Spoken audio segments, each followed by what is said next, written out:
Gómìnà Mákindé ti tú ilé ká, ó yan àwọn abẹsẹ̀káwọ́ tuntun.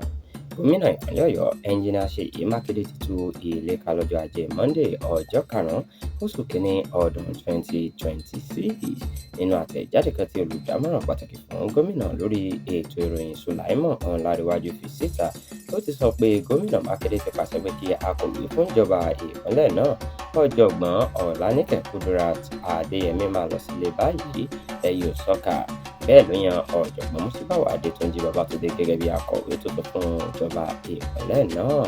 Agbẹjọ́rò Tèmilolú Ṣeun Àṣàmú ni wọ́n gbé kúrò ní ọ́fíìsì tó ń rí sí ọ̀rọ̀ àyíká àti ohun àlùmọ́ọ́nì lọ sí ọ́fíìsì tó ń rí sí ètò àbùdá àti ọrọ̀ ajé.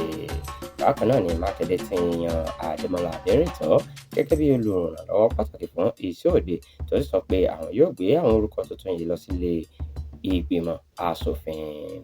Àtẹ̀jáde ọ̀hún ló tún sọ nípa Ọ̀nàrẹ́bù Abíọ́dún Adédọ̀jà tí gómìnà yàn gẹ́gẹ́ bí olùdámọ̀ràn pàtàkì lórí ọ̀rọ̀ iná àti Kọ́láwọlé Elijah Àkànmú gẹ́gẹ́ bí olùrànlọ́wọ́ pàtàkì fún ètò àbùdá àti ọrọ̀ ajé.